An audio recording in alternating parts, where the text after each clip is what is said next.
Je dis bonsoir à tout un chacun. Que la grâce, que la paix du Seigneur s'étende sur chacun de vous en ce soir. Nous voilà pour le dernier soir, la dernière conférence de notre thématique, un monde nouveau. Mais ce n'est pas la fin des conférences. Nous en organiserons d'autres et de toutes les façons, nous vous en aviserons, nous vous en informerons. Ce soir, nous avons un thème bien particulier, héritier et citoyen d'un monde nouveau. Hier, nous avons vu la capitale de ce monde nouveau, mais une question se pose. Qui y a droit? Aurais-je droit à un pareil bonheur? Quelles dispositions ont été prises pour qu'une personne telle que moi puisse avoir droit à un bonheur pareil? Rappelons-nous que le livre de l'Apocalypse nous présente Dieu comme étant le véritable propriétaire de ce monde, propriétaire, créateur de la terre, propriétaire de la terre, un deuxième titre en tant que rédempteur à cause de Christ et de son sacrifice. Dieu veut mettre un terme au mal. Dieu veut éradiquer le mal, car le mal détruit. Le mal crée du tort, le mal agresse, le mal crée du dommage. Et Dieu, en tant que propriétaire, ne saurait le supporter indéfiniment, il le fera disparaître de l'univers.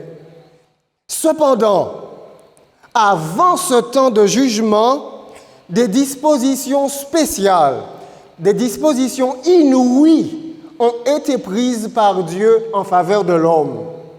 Ce n'est pas l'homme que Dieu veut éradiquer, mais c'est le mal qu'il veut détruire. Lorsque j'étais tout jeune, j'ai reçu un livre lors d'une distribution de prix. J'étais au collège alors, à l'époque, et c'était un livre de science-fiction. Et l'histoire se déroulait en Angleterre, et des extraterrestres venaient de l'espace. Leur technologie était bien supérieure à celle des hommes, et lorsqu'ils sont arrivés sur la Terre, alors tout de suite, ils ont commencé à réaliser des travaux. Et puis rapidement, dans le scénario, les êtres humains ont été considérés comme simplement de la nourriture. Alors ils se sont mis à manger les êtres humains inférieurs. Mais heureusement, l'histoire s'achève bien.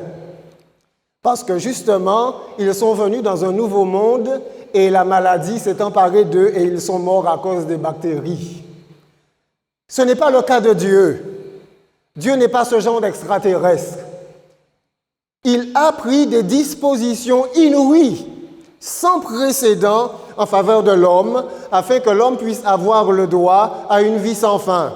Et c'est ce que nous considérons ce soir, héritier et citoyen d'un monde nouveau. À la fin du livre de l'Apocalypse, après la beauté de cette ville merveilleuse que nous avons vue, eh bien l'Apocalypse dit ceci: « Et l'Esprit et l'Épouse disent « Viens ». Et que celui qui entend dise « Viens ». En réalité, Dieu dit à tous les hommes de venir.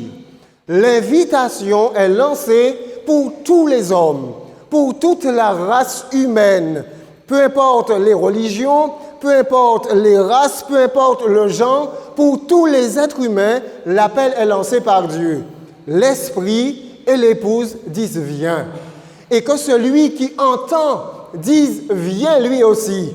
Et que celui qui a soif vienne. Et que celui qui veut prenne de l'eau de la vie gratuitement. Donc, les dispositions sont des dispositions juridiques. C'est-à-dire que Dieu ne place pas le salut sur la base de l'émotion. C'est sur une base juridique, sur la base du droit. Les hommes ont le droit au salut. Ils ont le droit à être sauvés. Parce que Dieu a pris toutes les dispositions pour cela. Il suffit simplement qu'ils le veuillent et il suffit simplement qu'ils viennent. Mais ils ont le droit, les dispositions ont été prises pour eux. Et nous allons le considérer ce soir. Nous allons considérer quelques-unes de ces dispositions. Nous sommes dans un territoire français et certains d'entre nous, nous avons le droit à la CAF. Ou bien nous avons le droit aux avantages de la sécurité sociale. Ce n'est pas une faveur que l'on nous fait. Ce n'est pas une faveur sur la base que nous plaisons ou bien sur la base de l'émotivité de celui qui est à la sécurité sociale. Non, c'est un droit. C'est un droit que nous avons. De la même façon, le salut est un droit, une disposition juridique que Dieu a prise de toute éternité. Et nous allons le considérer ce soir. Dans le livre de l'Apocalypse, au chapitre 1er, au verset 5 et 6, Jean adresse sa salutation et puis il ne peut pas s'empêcher d'exalter Dieu. Il dit, alors de la part de Jésus-Christ, le témoin fidèle, le premier-né des morts et le prince des rois de la vie, à celui qui nous aime, qui nous a délivrés de nos péchés par son sang et qui a fait de nous un royaume des sacrificateurs pour Dieu son Père. À lui soit la gloire et la puissance au siècle des siècles. Amen. Jean a compris cette disposition juridique et lorsqu'il y pense, il dit c'est trop formidable, c'est trop merveilleux, c'est trop inouï. Alors il ne peut pas s'empêcher de dire à celui qui nous aime et qui a fait de nous un royaume, qui nous a rachetés, eh bien, à lui soit la gloire. À cause de cette disposition de Dieu, il ne peut pas s'empêcher de louer Dieu, de l'exalter et de le magnifier. Chaque fois que les apôtres vont faire allusion à ces dispositions que Dieu a mis en place, ils ne pourront pas s'empêcher d'adorer Dieu, de l'exalter et de glorifier, car c'est inouï, et c'est ce que nous continuerons de voir. L'apôtre Paul, dans l'épître aux Éphésiens, va en parler également. Éphésiens, chapitre 1er, à partir du verset 3.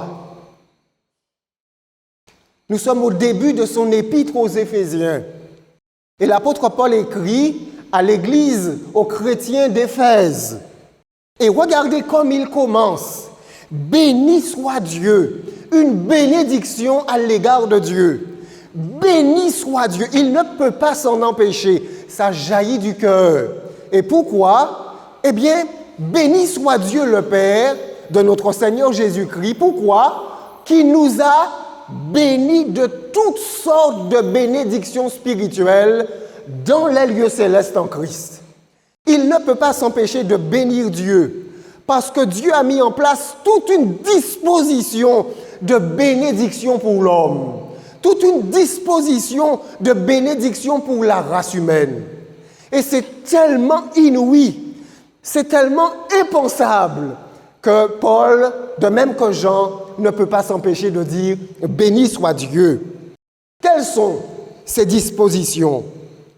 Restons dans l'épître aux Éphésiens et considérons-les les unes après les autres avec attention. Tout d'abord, il nous est dit que cela a été pris dans les lieux célestes, c'est-à-dire que nous n'y avons aucune part. Nous n'avons pas participé au conseil de Dieu.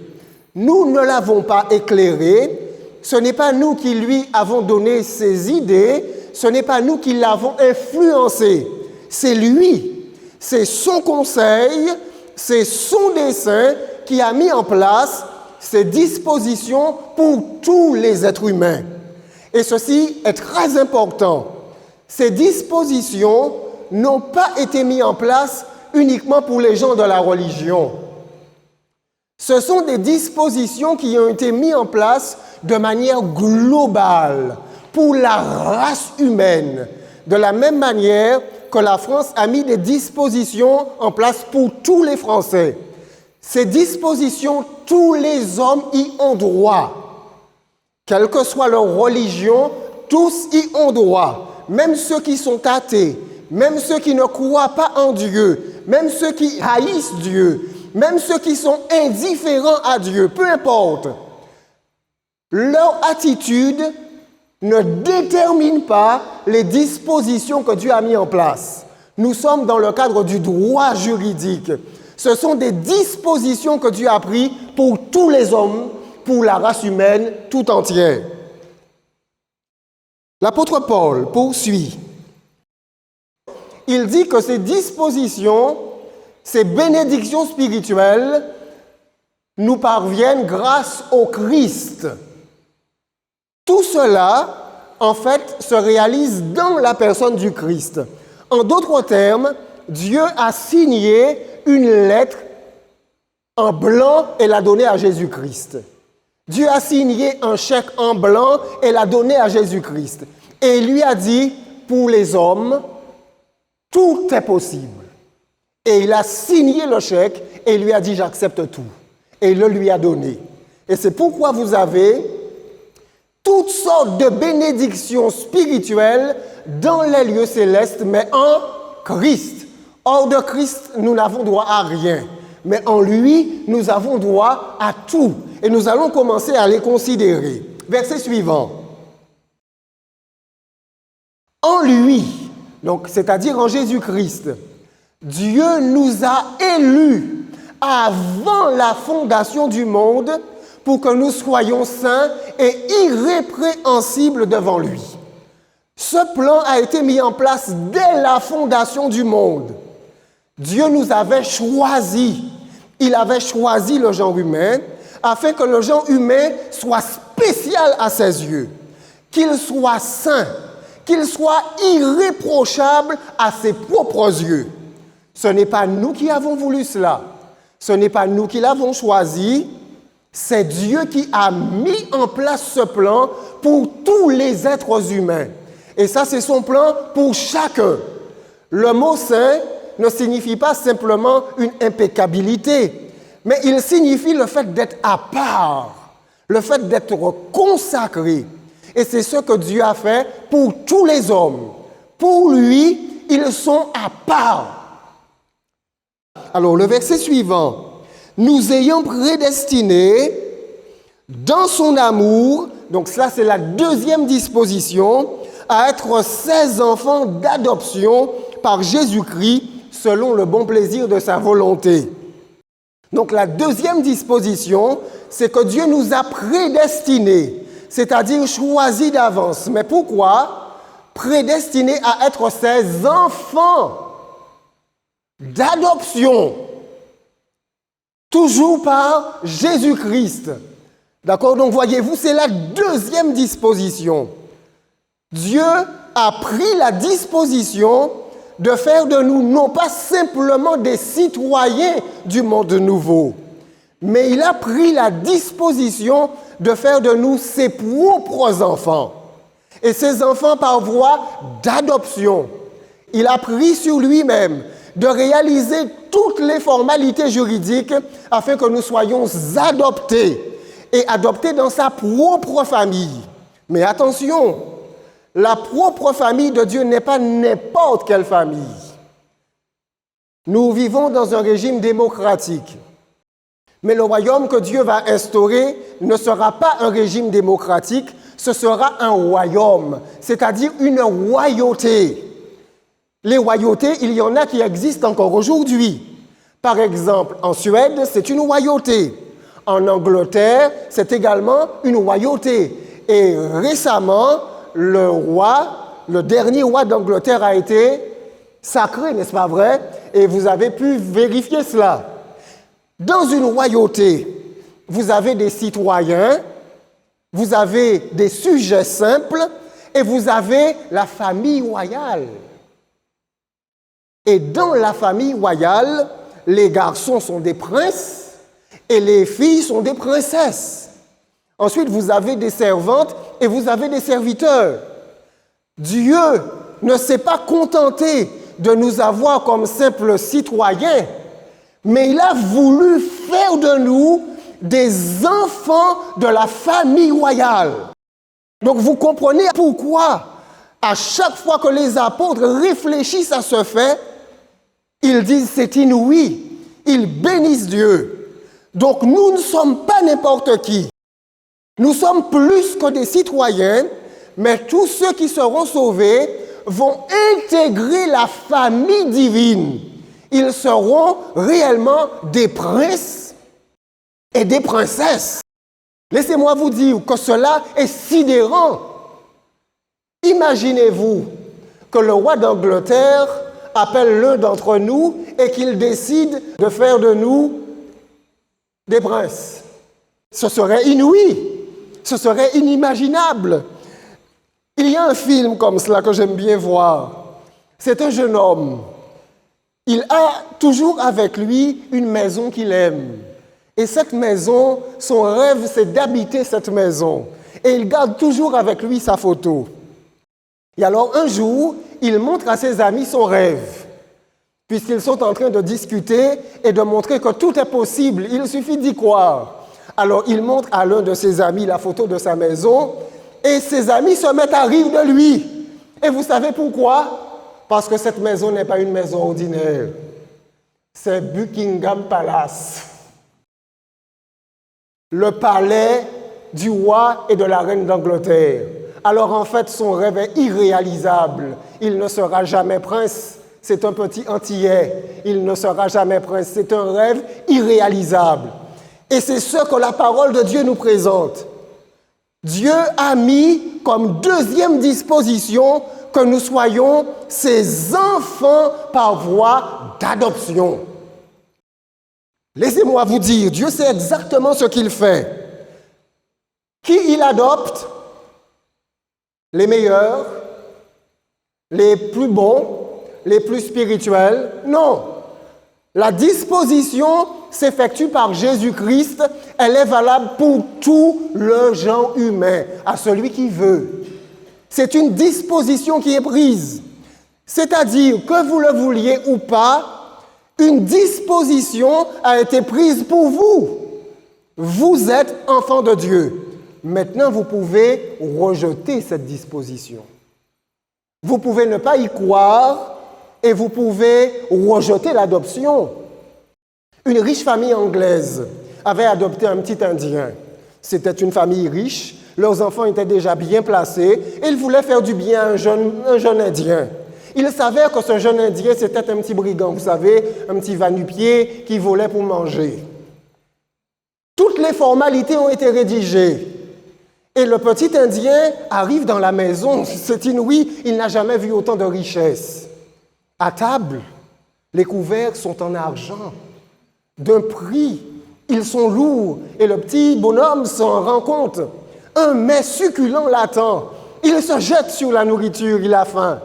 Et alors ses parents lui disent, tout est à toi, tout est à toi, tu n'as pas besoin de te presser, tout est à toi. Il remarque la fourchette et alors il prend un petit couteau et l'enfile dans sa poche. Et il prend une petite cuillère et l'enfile dans sa poche. Mais ses parents adoptifs se rendent compte et lui disent, mais tu peux prendre ça aussi, tout est à toi. Tout ce qui est ici, tout est à toi, tu peux tout prendre. Ce petit garçon n'avait pas encore bien saisi que tout était à lui. Et alors il fallait faire son éducation. Et laissez-moi vous dire la triste fin de l'histoire. Un jour, il a disparu. Certaines choses de la maison avaient disparu. C'est lui qui les avait pris et il est parti, on ne sait où. Il n'a pas couru à son bonheur. Il n'a pas couru qu'il avait été adopté. Il n'a pas cru que tout était pour lui. Quel dommage, quelle triste fin. C'est vraiment dommage. Ainsi donc, Dieu nous a prédestinés dans son amour, et non pas parce que nous le méritions, à être ses enfants d'adoption par Jésus-Christ. Et alors nous pourrions nous demander pourquoi? Quel est son mobile? Eh bien, il répond selon le bon plaisir de sa volonté, parce qu'il l'a voulu. Il a voulu de la race humaine. Il a voulu de nous. Il n'a pas voulu nous rejeter. Et nous poursuivons la lecture de la parole de Dieu.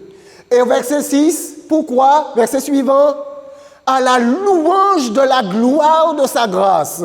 Pour que nous le louions. Pour que nous louions sa grâce qu'il nous a accordée en son bien-aimé, en Jésus-Christ. Pourquoi fait-il tout cela?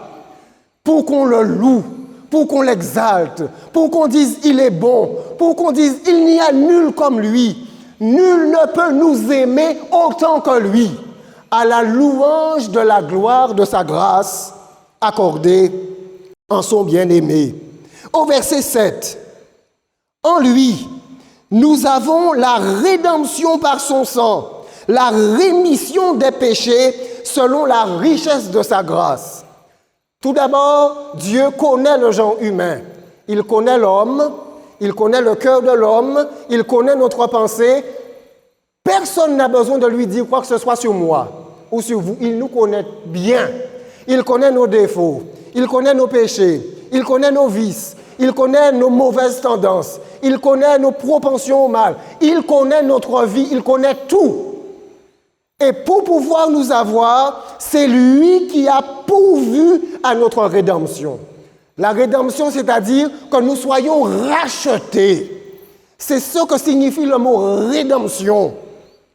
En fait, vous allez au marché et la marchande veut vous vendre un sac de pommes de terre.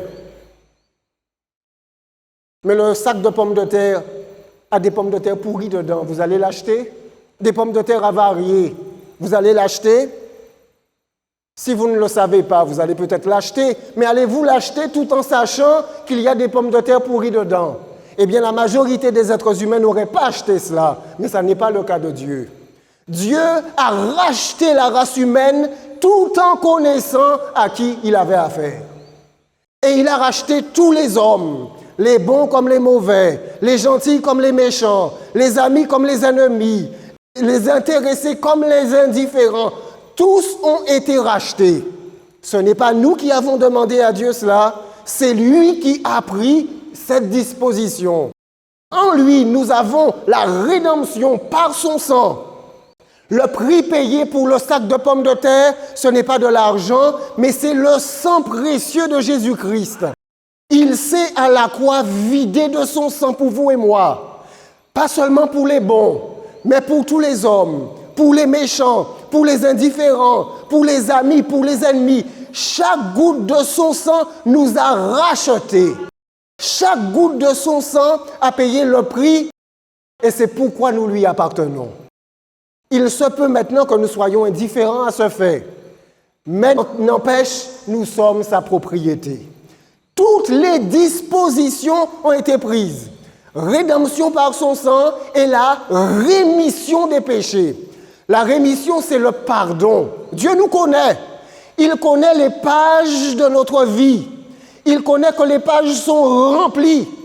Il y a beaucoup de choses que nous avons honte. Il y a beaucoup de faits dans notre passé que nous ne voudrions ne jamais avoir écrits. Tout est là. Dieu a pris la disposition pour tout effacer. C'est ce qui est écrit, la rémission des péchés, le pardon des péchés, le pardon des offenses. C'est lui qui a pris cette disposition. Les hommes n'ont aucun prétexte pour être perdus.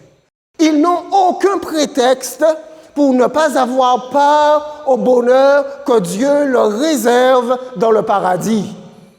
Quelles que soient les fautes qu'ils ont pu commettre, qu'ils ont commis dans leur passé, qu'ils ont commis la semaine dernière ou qu'ils ont commis aujourd'hui même, Dieu a pris les dispositions pour les pardonner tous. Ils sont pardonnés tous. Maintenant, cela devient effectif si nous l'acceptons. Mais Dieu a déjà pris les dispositions en Jésus-Christ. Nous poursuivons. Nous allons au verset 11. En lui, toujours en Jésus-Christ, nous sommes aussi, il n'arrête pas d'énumérer les bénédictions, nous sommes aussi devenus héritiers. Parce que nous pouvons être enfants, mais ne pas recevoir d'héritage. Mais ce n'est pas ce que Dieu a voulu. Dieu a voulu que nous soyons adoptés, que nous soyons princes et princesses et que nous soyons héritiers. Donc nous sommes, par voie de disposition divine, nous sommes les héritiers de Dieu. Nous sommes les co-héritiers de Jésus-Christ. Si vous avez des connaissances concernant la manière dont fonctionne un royaume, vous avez le roi, vous avez le prince héritier, celui qui reçoit le royaume, et ensuite vous avez les autres princes. Et ces autres princes peuvent régner sur différentes provinces et sur différents États. C'est exactement notre situation. Jésus-Christ est le prince héritier. Et vous et moi, nous sommes des princes et des princesses et nous sommes amenés à régner avec le Christ. Ce que Dieu a fait est absolument inouï. Inouï. Et ce n'est pas tout. Dieu a élevé la race humaine à un niveau incompréhensible. Rappelez-vous que la terre sera la capitale du Dieu de l'univers. Vous avez d'autres créatures célestes. Vous avez les hommes et vous avez aussi les anges. Mais nous savons bien que Jésus n'a pas été incarné en ange. Il a été incarné en homme. Donc le prince héritier, le Fils de Dieu, c'est un homme. Donc en lui, Dieu a élevé la race humaine à un niveau exceptionnel. Et c'est la raison pour laquelle la terre, avec la race humaine, va devenir la capitale de l'univers. Et la race humaine va être élevée. Et c'est pourquoi nous serons tous des princes et des princesses et non pas de simples sujets régnant avec le Christ. Christ est le prince héritier et nous sommes les princes et princesses co-héritiers de Jésus. En réalité, toute la Bible, tout le message du salut s'inscrit sur une base de droit, sur une base juridique. Prenons un exemple. Tous les mots que nous utilisons, condamnation, acquitter, justifier, pardonner, gracier, tous ces mots, vous les trouvez où? Mais dans le cadre d'un tribunal. C'est dans un tribunal que l'on est condamné. C'est dans un tribunal que l'on est acquitté, que l'on est justifié, que l'on est gracié. Une grâce présidentielle, c'est quelque chose qui est à un haut niveau. Ce sont ces dispositions que Dieu a prises pour vous et moi. Maintenant, je vous vois bien venir. Vous me direz, moi, mais je suis un pécheur. Je commets de graves péchés. Tu ne connais pas ma vie. Tu ne sais pas ce que je fais chez moi. Tu ne connais pas mes vices secrets. Tu ne sais pas ce que je suis. Tu ne sais pas à quel point je suis méchant. Tu ne me connais pas. Oui, vous pourriez le dire. Mais allez-vous étonner Dieu? Il vous connaît déjà. Il sait tout de nous. Nous pourrions dire au Seigneur, mais je suis un arbre mort. Mais le Seigneur le sait, il le dit. Juste le chapitre suivant, Paul le dit aux Éphésiens. Il dit ce qu'ils étaient. Vous étiez morts par vos offenses et par vos péchés. Donc, il connaît cela. Il sait cela. Dieu le sait. Ce n'est pas quelque chose d'étonnant pour lui. Vous étiez morts par vos offenses et par vos péchés. Verset suivant. Dans lequel vous marchiez autrefois. Il n'y a aucun chrétien qui autrefois ne vivait dans le péché. C'est ainsi que nous vivions. C'est là-dedans que nous marchions, que nous évoluions. Selon le train de ce monde, selon le prince de la puissance de l'air, de l'esprit qui agit maintenant dans les fils de la rébellion. Donc auparavant, nous étions des fils de rébellion. Satan nous inspirait et nous obéissions à ce qu'il disait. Nous suivions le train de ce monde. Quand le monde va à gauche, nous allions à gauche. Quand il va à droite, nous allions à droite. C'est ainsi que nous étions. Et c'est ce que Paul dit ici. Au verset suivant, Paul dit que eux aussi, nous tous aussi, nous les apôtres, nous tous aussi, nous étions de leur nombre. Donc Paul s'inclut, il dit, nous n'étions pas meilleurs.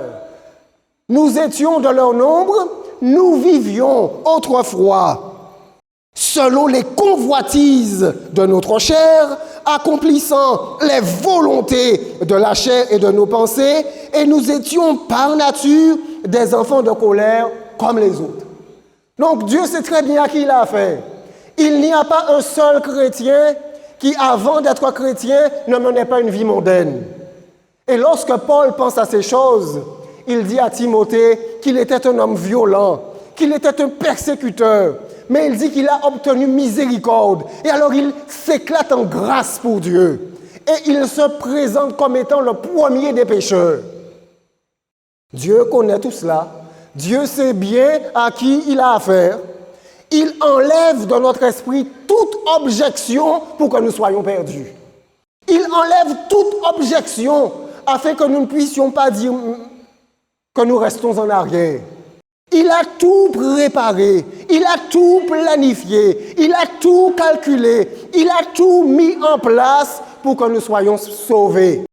Il n'y a qu'une seule chose que nous avons à faire, l'accepter. Retournons au chapitre 1er. Chapitre 1er, au verset 13.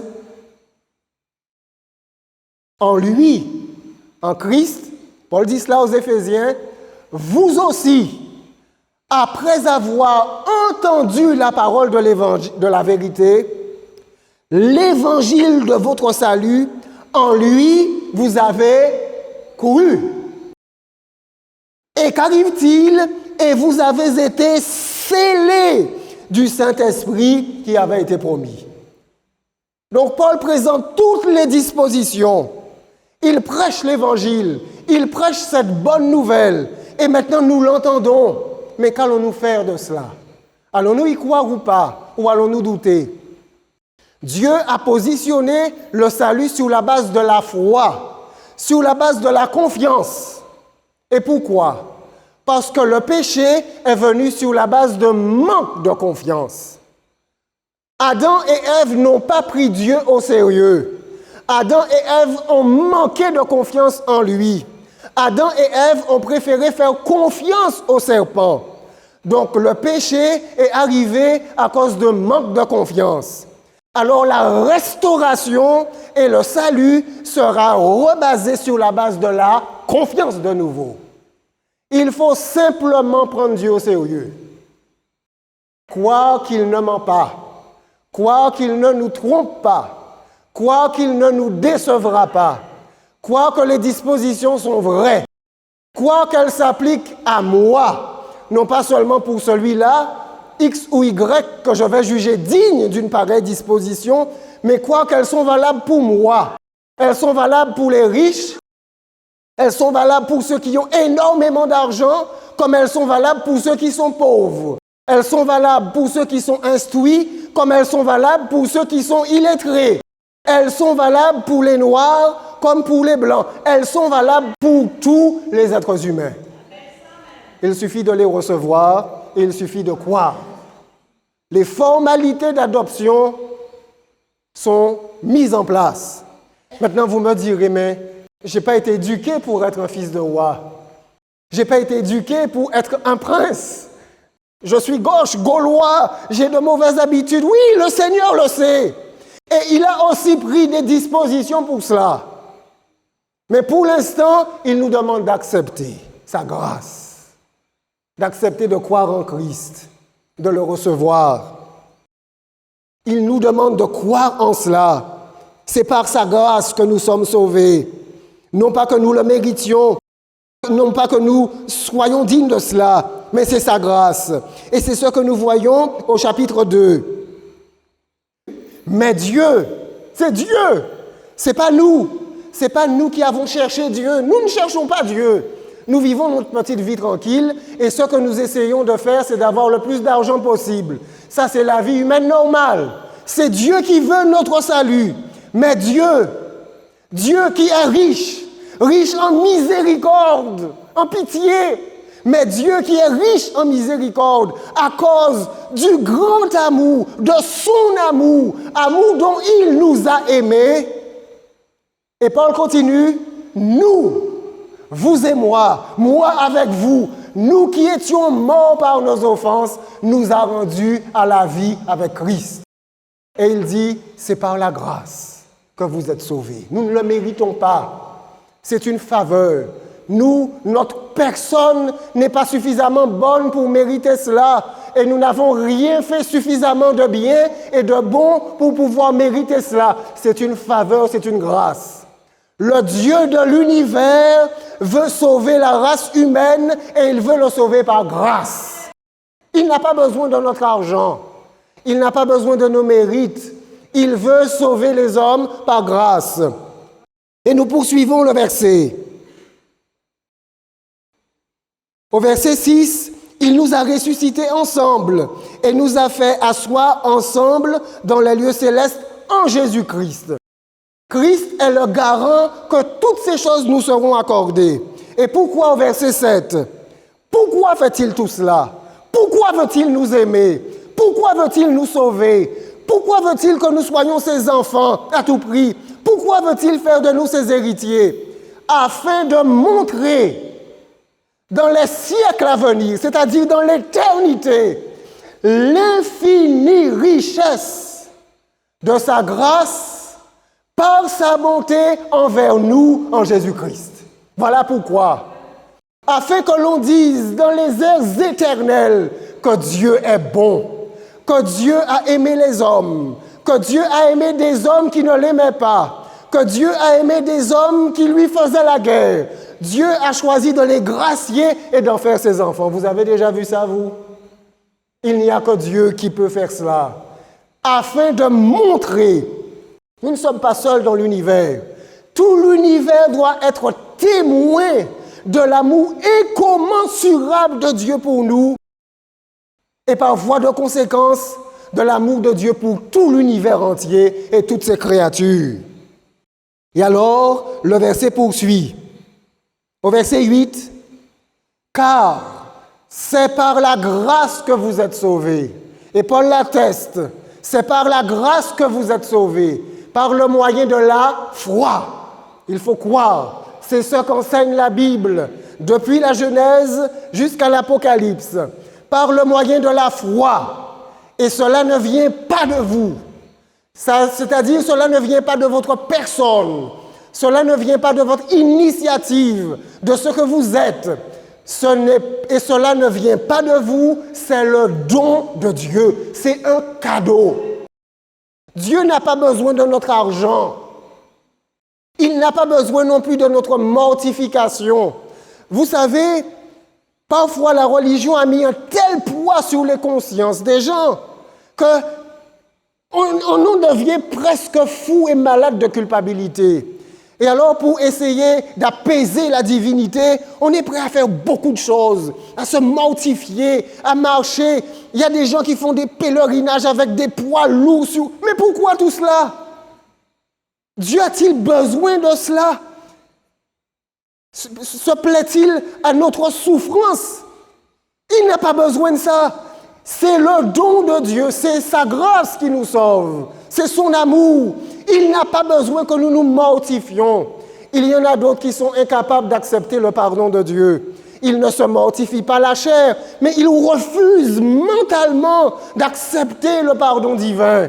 Mais Dieu nous pardonne. Il ne suffit pas, il ne s'agit pas pour nous de nous marteler, de nous persécuter mentalement. Il s'agit de croire simplement en la grâce de Dieu. C'est par la grâce que vous êtes sauvés, par le moyen de la foi, et cela ne vient pas de vous. Et il poursuit. Ce n'est point par les œuvres, au verset suivant. Il nous a dit que ça ne venait pas de nous, et maintenant il nous dit que ce n'est pas par ce que nous réalisons. Ce n'est pas non plus, ce n'est point par les œuvres, afin que personne ne se glorifie. Personne ne pourra dire, si Dieu m'a sauvé, c'est parce que j'ai fait ceci ou cela. Dieu veut que nous célébrions sa grâce, la gloire de sa grâce, et que nous disions, c'est lui qui m'a sauvé. J'étais mauvais, je ne méritais rien, j'étais perdu. Il avait tous les droits de me rejeter, mais il ne l'a pas fait. Maintenant, chers amis, l'apôtre poursuit. Alors, Éphésiens chapitre 2, verset 19, il conclut ce qu'il a dit précédemment. Ainsi donc, vous n'êtes, c'est-à-dire vous qui croyez, vous n'êtes plus des étrangers, ni des gens du dehors, mais vous êtes concitoyens des saints, gens de la maison de Dieu. Et Paul a un but. Paul veut que ça entre profondément dans notre tête qui nous sommes. Nous ne pouvons pas mener une vie chrétienne normale et sanctifiée si nous ne savons pas qui nous sommes.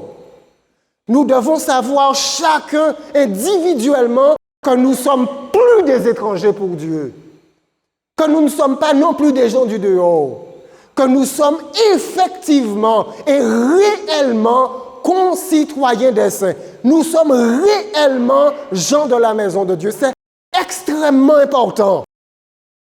Si quelqu'un de très riche m'adopte, peu importe qui je suis, peu importe la faible éducation que j'ai, mais mon nom va changer. Et je vais prendre le nom de mes nouveaux parents. Et je dois croire cela. Il en est de même pour vous et pour moi par rapport à Dieu. Et maintenant, Dieu va prendre les dispositions pour que nous soyons à même de vivre en prince et en princesse. Il va nous instruire, il va nous éduquer, il va nous former, il va nous transformer, il va nous sanctifier, il va nous recréer, il va tout mettre en place pour que nous soyons dignes de lui. Lorsque nous allons passer dans les rues, on va dire, mais c'est pas un tel, il buvait. C'est lui, comment est-il devenu ainsi? Que s'est-il passé dans sa vie? Qu'est-ce qui a provoqué ce changement? Pourquoi a-t-il une si excellente apparence? Mais sa manière de parler a changé. Pourquoi? Eh bien, parce qu'il a été adopté, il en a pris conscience. Et maintenant, il a l'assurance qu'il est un enfant de Dieu. Regardez ce que Paul dit plus loin. À cause de cela, je fléchis les genoux devant le Père. Donc, quand Paul pense à cela, il se prosterne. Et pourquoi? Verset suivant. Duquel tire son nom toute famille dans les cieux et sur la terre, afin qu'il vous donne, selon la richesse de sa gloire, d'être puissamment fortifié par son esprit dans l'homme intérieur. Donc, à cause de ce fait que nous sommes membres, concitoyens de la famille divine, alors Paul prie. Il prie pour que nous soyons rendus forts intérieurement, que nous soyons remplis de l'esprit, puissamment fortifiés par son esprit dans l'homme intérieur. Et quelle en est la conséquence? Verset 17. En sorte que Christ habite dans vos cœurs par la foi, afin qu'étant enracinés et fondés dans l'amour, vous puissiez comprendre avec tous les saints la longueur, la largeur, la profondeur et la hauteur de l'amour de Christ. Donc Paul va prier pour que nous soyons remplis de l'Esprit divin. Nous sommes enfants de Dieu. Nous sommes héritiers du Seigneur. Et ce que nous avons besoin, c'est d'être rendus puissants par l'Esprit de Dieu, puissamment fortifiés par son Esprit. Nous sommes réellement gens de la maison de Dieu. Aussi, nous devons vivre simplement comme notre papa, comme notre frère Jésus-Christ. En Éphésiens chapitre 4, Éphésiens chapitre 4, verset 25, l'Esprit du Seigneur nous habite, l'Esprit du Seigneur nous renouvelle, l'Esprit du Seigneur crée le bien, la beauté, ce qui est bon en nous. Et alors Paul dit, c'est pourquoi renoncez au mensonge. Nous n'avons plus besoin de cela. Plus besoin de mentir pour obtenir quoi que ce soit. En Christ, nous avons déjà tout. Et que chacun de vous parle selon la vérité à son prochain. Car nous sommes membres les uns les autres. Membres de la même famille. Membres de la famille divine. Il poursuit. Si vous vous mettez en colère, ne péchez point. Que le soleil ne se couche pas sur votre colère. Il a présenté toutes les dispositions juridiques, c'est une réalité. Nul ne peut en douter. Et maintenant, il va nous donner des conseils pratiques pour notre vécu de tous les jours. Je me lève le matin, je suis un enfant de Dieu. Je prends le petit déjeuner, je suis un enfant de Dieu. Je vais au travail, je suis un enfant de Dieu.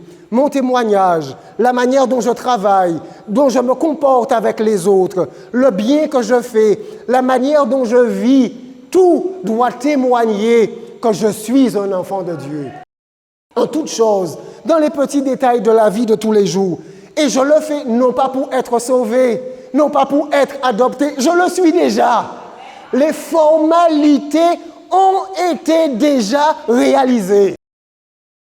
Un papa qui adopte son enfant, est-ce qu'à chaque bêtise, il va dire à son enfant, tu n'es plus mon enfant? Mais non! Il a choisi de l'adopter, c'est son enfant, l'enfant va commettre des erreurs, l'enfant va commettre des bêtises, et si l'enfant commet des bêtises graves, alors il va s'asseoir avec lui et il va lui dire comment tu t'appelles. Et si c'est moi, alors il va dire tu t'appelles Pelmar. Mais quand tu agis mal, mais tu fais honte à mon nom. Alors il faut que tu te comportes dignement. Tout simplement, c'est pourquoi nous agissons bien. C'est pour honorer notre papa, honorer notre père qui nous aime, tout simplement. Nous n'agissons pas bien pour être sauvés. Nous sommes sauvés, nous sommes enfants, nous sommes héritiers, nous voulons honorer notre Père céleste. C'est clairement écrit, regardez encore, au verset suivant, verset 28, que celui qui dérobait ne dérobe plus, mais plutôt qu'il travaille, en faisant de ses mains ce qui est bien, pour avoir de quoi donner à celui qui est dans le besoin. Qu'il ne sorte de votre bouche aucune parole mauvaise, mais s'il y a lieu, quelques bonnes paroles qui servent à l'édification et communiquent une grâce à ceux qui l'entendent. N'attristez pas le Saint-Esprit de Dieu, par lequel il dit, vous serez scellés. C'est le passé. Donc vous avez été, c'est fait, c'est ratifié, les formalités ont été réalisées. Il nous donne des conseils pour que nous menions une bonne vie, mais nous sommes dorénavant et déjà les enfants du Seigneur. Il poursuit au verset 31 que toute amertume, toute animosité, toute colère, toute clameur, toute calomnie et toute espèce de méchanceté disparaissent du milieu de vous.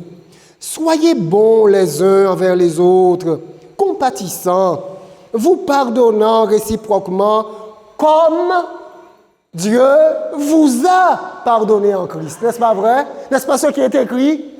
Oui, Dieu l'a déjà fait. Tout ce que nous faisons, nous le faisons parce que le Seigneur l'a fait avant. Il nous a pardonné, alors ça nous rend légers, ça nous libère. Et alors nous pouvons dire alors, tu m'as fait du tort, hein? Mais Dieu m'a pardonné, alors je te pardonne aussi, je te fais grâce, va. Et nous le libérons. Chapitre 5, verset 1er. C'est le verset suivant. Et j'aime ce verset-là, je l'aime. Chapitre 5, verset 1er, Éphésiens toujours. Il dit, devenez donc les imitateurs de Dieu comme des enfants bien-aimés. Regardez ce passage. En fait, nous sommes les enfants de Dieu. Nous sommes ces enfants qui sont des enfants bien-aimés. C'est beau ça. Alors nous devons imiter notre papa. C'est ce qu'il dit. Devenez des imitateurs de Dieu comme des enfants. Nous sommes les enfants de Dieu. Et Paul n'arrête pas de le dire. Voilà ce que vous êtes. Réellement enfants, réellement concitoyens. Voilà ce que nous sommes. Aussi quelle crainte devons-nous avoir? Au verset 2.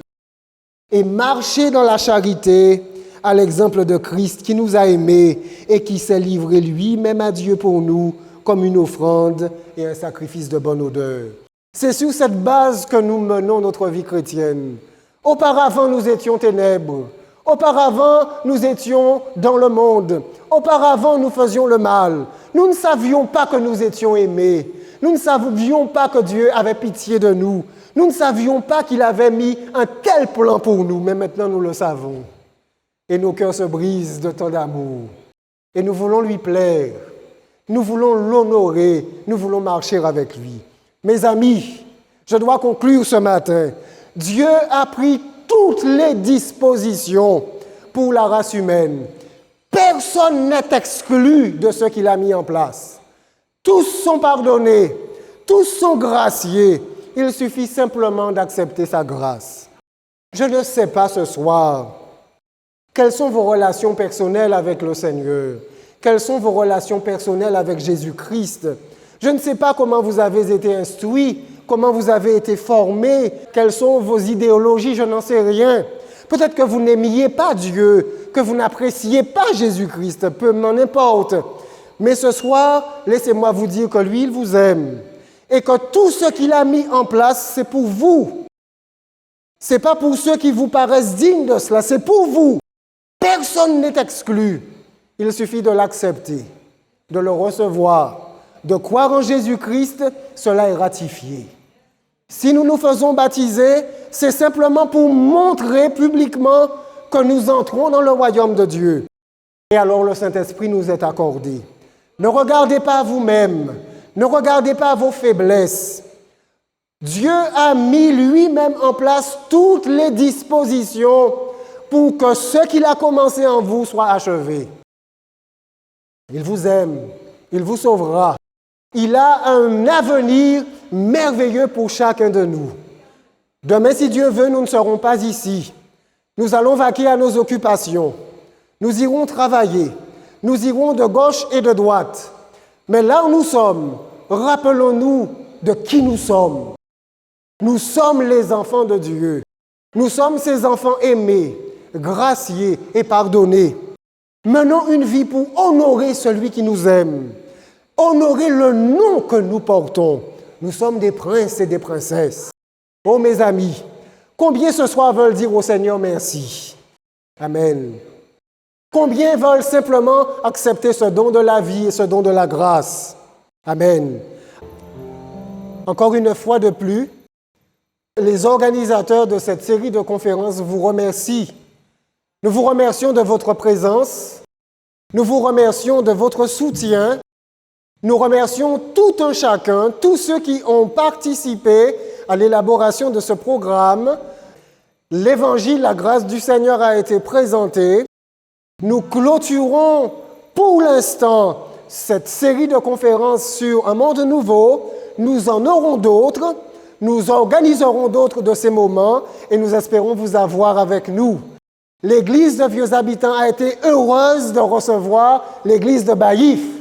Frères et sœurs de Baïf, merci d'avoir été avec nous. Que le Seigneur vous bénisse, qu'il vous soutienne.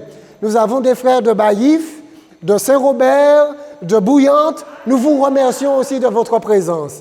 Et que le Seigneur bénisse toutes les communautés, que le Seigneur vous récompense, que le Seigneur vous soutienne. À bientôt, chacun dans vos communautés respectives. Nous vous ferons part de nos différents programmes et nous vous inviterons alors à l'occasion. Une dernière prière de bénédiction. Que la grâce du Seigneur vous accompagne tous. Allez en paix. Que l'Esprit du Seigneur vous habite, qu'il vous sanctifie et qu'il nous prépare pleinement pour le bonheur éternel que le Seigneur instaurera. Au nom de Jésus-Christ. Amen.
Je marcherai avec Dieu, déjà je suis heureux. Je possède une maison au-delà du ciel, un magnifique palais construit par Jésus-Christ. Oui, je connais ce pays et je l'habiterai. Oui, je connais ce pays et je l'habiterai.